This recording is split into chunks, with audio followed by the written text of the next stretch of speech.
Salut tout le monde, bienvenue sur cette nouvelle vidéo, ou pas d'ailleurs, je sais même pas si je vais sortir cette vidéo. On est samedi matin, je suis en train de me préparer et je pensais vous faire une petite vidéo aujourd'hui FAQ. Et tout en répondant à vos questions, je vais me préparer parce que cet après-midi, j'anime un atelier chez Noé Bouture à Bordeaux. Donc, on essaye d'être multitâche pour essayer de ne pas perdre de temps. Et j'ai vraiment envie de vous sortir une vidéo. J'ai pas réellement eu le temps de filmer. Comme je vous ai dit la semaine dernière, j'ai pas sorti de vidéo parce que j'étais malade. J'ai eu une grippe, mais des enfers. Trop de mal à m'en remettre. Donc là, je vois un peu le jour depuis mardi, mercredi, mais pas encore assez en forme pour tourner, pour monter. En plus de ça, j'ai eu la joie et l'immense plaisir de voir débarquer mes règles. Donc je suis vraiment KO, fatiguée. Il y a l'après-coup de la grippe et tout. Donc je pense que ça va être juste une petite vidéo Get Ready With Me en essayant de parler plantes. Je vais vous parler aussi de ma vie d'entrepreneur. Voilà, essayer de discuter avec vous. En arrière-fond, nous avons le joie et le plaisir d'avoir mon fils qui a décidé d'être très discret, n'est-ce pas? Mais on va essayer quand même de se dire certaines choses. Ça m'amène à la question, parce que j'avais demandé à ce que vous me posiez des questions sur Instagram. J'en ai eu quelques-unes, donc vraiment pas beaucoup, mais ça me permet de répondre aussi ici face caméra aux questions que vous avez pu me poser. Notamment de pourquoi j'ai décidé de faire une chaîne YouTube, en plus de tout ce que je fais dans ma vie. Pourquoi je me suis infligé ça? J'avais envie d'avoir un lieu où partager avec plus de monde que la communauté Insta. Ma communauté Insta, elle est extraordinaire. D'ailleurs, si vous n'êtes pas sur Insta, je vous invite à me rejoindre sur Insta parce que vraiment, il s'y passe des choses et des exclusivités que vous ne pouvez pas voir forcément ici, étant donné que je sors qu'une seule vidéo par semaine. Mais j'avais envie d'un format un peu différent de la story en fait. La story, j'ai trouvé, enfin j'ai vite vu des limites, notamment on peut pas incruster des images explicatives pour montrer de quoi on parle. On peut pas insérer de nouveaux, enfin on peut bien sûr faire des lives et tout, ou poster des vidéos, mais le format YouTube, je trouvais qu'il me donnait plus de possibilités, en fait, ne serait-ce qu'au niveau du montage, etc., pour dire et faire ce que j'avais envie de faire, et surtout pour développer ma créativité, parce que vous n'êtes pas sans savoir que je suis multicréative, comme j'aime à m'appeler, et j'ai du mal à rester sur un seul support. Et c'est pas que j'avais fait le tour d'Insta, parce que je pense qu'Insta va faire des mises à jour et va faire en sorte de rester attractif. Mais j'avais envie de m'essayer à de nouvelles choses. J'avais envie aussi de me challenger un peu en me disant, bon bah ok, t'as plein de choses à dire sur les plantes. Donc essaye de faire un format qui peut intéresser aussi des internautes autres que des gens qui sont sur Insta, quoi, parce que il n'y a pas qu'Insta dans la vie. Voilà un peu pourquoi j'ai décidé de prendre ce format-là et pourquoi je l'aime autant. Je trouve que ça m'a aussi ouvert au niveau de la communauté. J'ai découvert des gens. J'ai pu aussi être découverte de par surtout les interviews que je mène et pas forcément de personnes qui ont aussi des chaînes YouTube, mais des personnes qui aiment les plantes tout simplement et qui ont aussi des comptes Insta et qui forcément quand je sors une vidéo sur eux, ils le partagent et ça amène des gens à découvrir encore d'autres gens qui aiment les plantes et ça franchement je trouve ça vraiment fabuleux. Sinon on m'a demandé comment je suis passée d'éducatrice spécialisée à coach végétal. Alors en fait, j'ai toujours aimé être au contact avec les gens. Ça, c'est un truc, ça reste, on va dire, une constante chez moi, dans tous les métiers que je veux faire dans ma vie, parce que moi, je pars du principe qu'on est dans une société où aujourd'hui, il est rare de finir sa carrière là où on l'a commencé. Mais en tout cas, voilà, moi j'ai toujours aimé le contact avec les gens. J'ai toujours aimé transmettre aussi. Et en fait, j'ai voulu changer d'orientation, enfin me reconvertir si vous voulez, parce que j'avais un besoin ou une envie, ou voilà, j'avais envie d'être mon propre patron déjà. Ça pour moi, avoir quelqu'un au-dessus de moi, la hiérarchie, ça a toujours été très compliqué pour moi. J'ai un problème avec l'autorité, il faut le dire. Donc être disons, aux ordres de quelqu'un qui va prendre des décisions et auxquelles il va falloir que j'obéisse sans que j'ai mon mot à dire. Ça a été un temps parce que j'étais jeune, parce que peut-être j'étais pas éveillée comme je le suis aujourd'hui à certaines questions et mes valeurs étaient peut-être aussi moins fortes. Mais aujourd'hui, il est hors de question que je me soumette à une autorité qui ne me correspond pas, qui ne transmet pas mes valeurs. Et je trouve que dans l'éducation spécialisée, alors je parle de mon expérience bien sûr, je trouve que c'est de plus en plus difficile de faire carrière, notamment parce que je trouve que les éducateurs spécialisés sont très mal reconnus dans le travail qu'ils font. En plus, il y a une espèce de culture comme ça, de l'éducateur qui a le cœur sur la main, qui est là, qui peut tout encaisser. Souvent on nous dit ah, c'est un métier passion, c'est un métier merveilleux. Sauf que on se prend quand même des baffes. Je pense que le reste du monde n'en a pas conscience, mais on est quand même ce que j'appelle des artisans de la société. Et on vient s'occuper de personnes qui sont rejetées par la société. Donc c'est hyper compliqué. On essaie de faire ce lien, on essaie d'être un pont entre les personnes qui sont rejetées par la société et la société qui elle, a du mal à accepter ces personnes-là. Et on essaie de trouver des manières pour que les deux puissent s'accorder.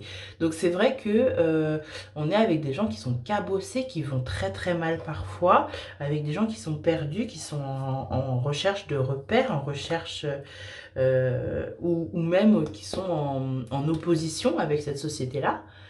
Et c'est compliqué enfin je trouve, c'est compliqué de ne pas se prendre des baffes dans la gueule, en fait, pas physique, enfin, c'est parfois physiquement, mais aussi mentalement, parce que on est des humains et on travaille avec des humains, donc ça nous renvoie forcément des choses qui parfois sont pas forcément agréables. Dans ma carrière, j'ai été amenée à faire des choses parce que je suis un être humain et que je fais les choses instinctivement parfois, et après, sur le recul, je me dis, mais qu'est-ce que j'ai fait? Est-ce que je l'ai bien fait? Est-ce que c'était vraiment bien pour la personne? Et je pense que c'est un des métiers où finalement on ramène de la rumination chez soi, en fait. Donc, du moment où j'ai été maman, je me suis dit que c'était plus pour moi. Il nous faut des éducateurs, hein, vraiment. Donc, je félicite et j'encourage toute personne qui se lance dans le milieu du social, parce que vraiment, c'est pas un milieu facile. On parle beaucoup du milieu médical qui est en grande souffrance. Mais le milieu du social est aussi en grande souffrance et malheureusement c'est un peu invisibilisé. Voilà, donc moi j'ai décidé de quitter ce milieu-là et j'ai décidé donc de me tourner vers mes premiers amours, donc les plantes. Mais j'ai voulu quand même garder cette dimension de transmission, cette dimension de partage. Donc quand voilà, j'ai envie d'animer des ateliers autour de la végétation, j'ai envie de transmettre mon savoir à des personnes qui ont des difficultés autour du végétal, et j'ai envie de rencontrer aussi les gens qui aiment le végétal pour qu'on ait des, des discussions constructives.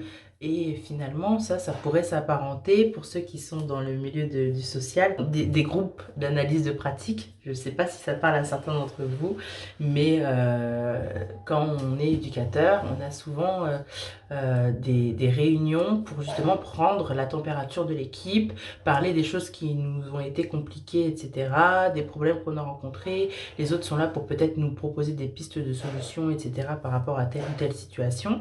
Et en fait, moi, mes interviews plantes, c'est un peu, je le prends un peu comme ça, parce que je parle avec des passionnés, et on peut parler de nos difficultés, comment on a réussi à les solutionner, parfois comme ça, vu que c'est en direct live, enfin en direct live, non, j'ai du montage, mais c'est spontané, on peut s'apporter des réponses mutuelles, etc. Et je trouve ça extrêmement enrichissant, car finalement, je suis persuadée que on apprend beaucoup des autres, et que ce soit par rapport aux plantes ou par rapport à autre chose. Mais j'avais aussi envie que les gens qui n'osent pas forcément au début, qui sont nouveaux dans le milieu du végétal et tout, ne se sentent pas exclus, et aient finalement un endroit où c'est peut-être un petit peu plus personnel, et voilà, qui puissent me parler de leurs problématiques en dehors des réseaux, via mon site internet, grâce à un visio. Donc voilà pour la question de comment je suis passée d'éducatrice spécialisée à coach végétal. Si on m'a demandé aussi si j'avais des plantes préférées, celles que je préférais, etc. Moi, je suis très philo. Clairement, je suis team philodendron. Si je pouvais tous les avoir. Vraiment, les philodendrons, c'est ma came. C'est vraiment ce qui m'apporte le plus de joie dans la culture plante, quoi. Donc, c'est vrai que je suis très philo. Ensuite, on m'a demandé est-ce que j'avais une wishlist. Alors oui, j'ai une wishlist. Elle est changeante, mais j'ai quelques absolus, on va dire. Il y a le ficus, le Belize aussi que j'ai envie d'avoir. Au niveau des ficus. Dans les philos, comme je vous disais, je les aime tous, mais celui que je vise depuis déjà plus d'1 an, c'est le Joey P. Non, celui que je vise depuis plus d'1 an, c'est le Goldie. J'ai vraiment très envie d'avoir le philodendron Goldie. Je le trouve pas comme ça, comme je veux. Donc je vais attendre de tomber sur la pépite. Après, non, j'ai pas d'autres pour le moment. Voilà, j'ai envie de. En gros, dans ma wishlist, j'ai envie de continuer à étoffer ma collection de philo et de ficus. En gros, c'est ça. Tout va bien, mon chat? Ok. Je prends des nouvelles de l'enfant quand même, parce qu'on discute, mais j'en ai croisé un, Goldie, c'était cet été au Luxembourg, et vraiment, j'en rêve encore. Il était grand, il était magnifique. J'ai trop envie de l'avoir. Mais c'est pas pour tout de suite. Oui, il y a une question aussi qu'on m'a posée. C'est est-ce que tu es payé pour aller chez les gens pour faire tes vidéos? Alors non, pas du tout. Je le fais sur mon temps libre. Je le fais entre toutes mes activités, c'est-à-dire que je cale des rendez-vous avec les personnes pour pouvoir faire les interviews, et je me déplace. Je me déplace à Toulouse, je me déplace à Bordeaux, parce que c'est mes deux départements limitrophes. Parce que moi je suis dans le 47 actuellement, et je me déplace aussi dans le 47 bien sûr, un peu moins, mais je me déplace aussi. Mais c'est tellement un plaisir pour moi de vous rencontrer que surtout, faut pas hésiter. Faut vraiment pas hésiter, si vous voulez passer dans l'émission, à m'envoyer un petit message. Et suivant votre localisation, moi je me déplace. Ça me fait pas peur les kilomètres. Je suis allée jusqu'à Montpellier, donc du moment que vous êtes pour le moment dans le sud, et encore non, je dis ça, mais j'ai une invitée qui est qui est à Brest. Donc je vais aller à Brest pour aller l'interviewer. Et c'est vraiment parce que je suis passionnée, quoi. Ça me rapporte rien pour le moment. Ma chaîne, vous voyez bien le nombre de personnes que j'ai. Je suis pas monétisée. Mais c'est que j'ai envie de vous faire un contenu qui change, qui est différent de ce qu'on peut voir. On a beaucoup l'habitude de voir une personne parler de plantes. Moi, j'avais envie qu'on soit au moins deux, faire une espèce voilà, de réunion, on va dire, sur les plantes lovers, quoi. Donc voilà. Voilà, vous savez maintenant que je ne gagne absolument rien du tout euh, pour venir vous filmer. J'apprends sur le tas. D'ailleurs, je pense que ça se ressent parce que ma première vidéo que j'ai pu faire avec Marc Capone n'a rien, mais alors rien à voir avec les dernières vidéos que j'ai pu sortir. Tout simplement parce que ben, j'ai pris de l'expérience. Maintenant, je sais ce qui marche et ce qui marche pas. J'ai appris à accepter que bah, c'est pas parfait. Donc il y a des fois où parfois je laisse alors qu'avant j'aurais coupé parce que je veux vraiment que ce soit le plus authentique possible.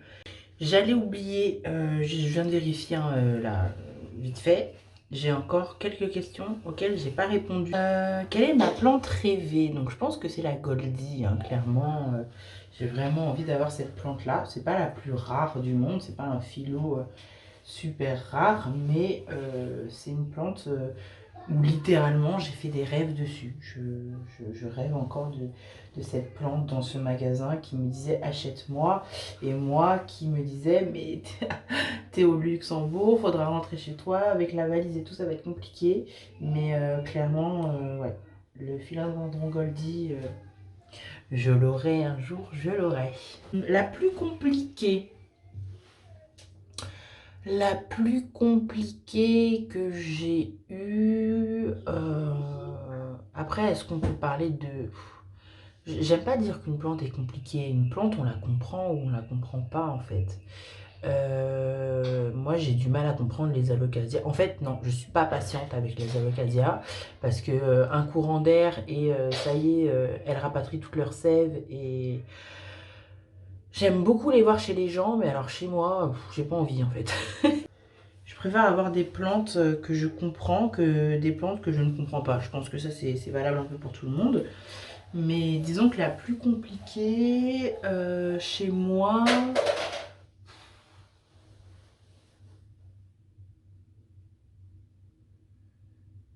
Franchement, je sais pas. Je réfléchis là, mais j'arrive pas trop à... J'arrive pas trop à me décider. La plus compliquée... Bah si, ça y est, le Paraiso Verde. J'arrive pas encore trop à la comprendre. Alors j'ai un bébé, donc forcément c'est plus fragile. Elle est en box actuellement. Mais ma Paraiso Verde, pour le moment elle se plaît pas du tout chez moi et je la trouve assez compliquée à comprendre. C'est pas un philo qui m'aime bien pour le moment. Donc à voir dans le temps, hein. Je vais prendre le temps de la connaître aussi parce que je l'ai eu en fin de saison l'année dernière. Donc quand je dis en fin de saison, c'est fin d'été, début printemps et non, fin d'été, début automne. Et c'est vrai que je n'ai pas encore bien compris comment elle fonctionnait. Alors est-ce qu'elle est très sensible à l'hiver? C'est possible aussi. Donc à voir. À voir. sur l'été, comment elle va se comporter, s'il va y avoir une bonne reprise. Peut-être qu'elle était trop petite pour chez moi et que je lui ai peut-être pas donné les conditions qu'elle avait chez sa maman à la base. Donc voilà, il faut encore que la Paraiso Verde et moi, on apprenne à se connaître. La plus chère, la Monstera Adansonii Variegata. Je pense que c'est la plus chère que je dois avoir. Merci chérie. Je pense que c'est la plus chère que... Je pense que c'est la plus chère que je dois avoir. Et puis sinon... Au niveau de la taille, je pense que c'est peut-être ma Monstera Variegata. Parce qu'elle commence à être assez imposante. Et combien j'en ai? Alors, combien j'en ai? Je dois avoir une centaine de plantes. Je dois avoir une centaine de plantes, mais j'ai un extérieur. Ça, c'est cool. Donc, si on compte l'extérieur, j'en ai beaucoup plus. Mais de plantes d'intérieur, je dois en avoir une centaine. Ouais. Après, là, je vous avouerai que je suis en train de réorganiser les choses pour essayer d'en avoir moins. Là, j'aimerais avoir moins de plantes. En fait, j'aimerais bien garder toutes mes grosses plantes et ne plus avoir de petites plantes. Même si, bon, j'ai des petites que je vais garder parce que je les veux grandes. Mais les plantes qui ne sont pas vouées à devenir énormes, je pense que très certainement, je vais essayer de leur trouver une nouvelle maison. C'est un peu le goal de de tous les plantes lovers, vous me direz. Mais en ce moment, quand je regarde ma collection, j'ai pas forcément envie d'ajouter des plantes, mais plutôt d'en enlever et de faire en sorte de garder une collection qui va grossir en fait. Je pense que j'ai fait le tour. Si vous avez d'autres questions, n'hésitez pas à les mettre en commentaire, j'y répondrai avec plaisir. Et si on a beaucoup, ce sera avec plaisir que je ferai une deuxième édition. Peut-être sous un autre format qu'un Get Ready With Me. Là, c'est tout ce que je pouvais faire pour respecter le temps imparti et pouvoir vous poster ça donc aujourd'hui. N'hésitez pas à liker cette vidéo si ça vous a plu, évidemment. Et en attendant, prenez bien soin de vous et de votre santé. Attention aux grippes, il y en a encore pas mal qui traînent.